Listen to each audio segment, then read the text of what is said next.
नमस्कार विद्यार्थी मित्रांनो, JEE मेन 2026चा अर्ज भरलेल्या सर्व विद्यार्थ्यांसाठी एक महत्त्वाची नोटीस आलेली आहे. आपण ॲप्लिकेशन फॉर्ममध्ये जर काही फॉर्म भरताना मिस्टेक केलेली असेल किंवा फॉर्ममध्ये काही करेक्शन राहून गेलेले असेल तर ते आपण करू शकतो. तर ते करेक्शन करण्याची तारीख आहे 1 डिसेंबर ते 2 डिसेंबर 2025 रात्री 11:50 ठीक आहे. या कालावधीमध्ये आपण आपला जो अर्ज भरलेला आहे त्या अर्जामध्ये करेक्शन करू शकतो, दुरुस्ती कोणत्याही प्रकारची आपण करू शकतो. याच्यामध्ये बघा, ज्या दुरुस्ती करायच्या गोष्टी आहे तर कॅन्डिडेट कोणत्याही एका गोष्टीमध्ये पहिलं जे आहे ते mobile number, email ID, address, emergency contact details, photograph याच्यामध्ये चेंजेस करू शकत नाही. नंतर candidate name, father's name, mother's name याच्यापैकी कोणत्याही एका गोष्टीवरचं करेक्शन करू शकतो.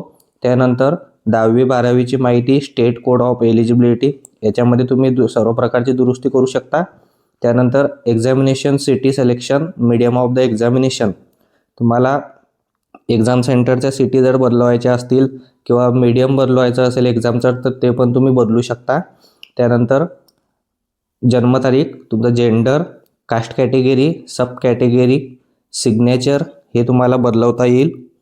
त्याच्यानंतर candidate shall be allowed to add the field, तुम्हाला पेपर जर आणखी ॲड करायचा असेल म्हणजे ज्यांनी BE BTechसाठी अप्लाय केलं असेल त्यांना आर्किटेक्चरसाठी जर अप्लाय करायचं असेल तर ते पेपर पण तुम्ही वाढवू शकता, ठीक आहे. किंवा पेपर फर्स्ट द्यायचा असेल तर जसं आहे तसं राहू देऊ शकता.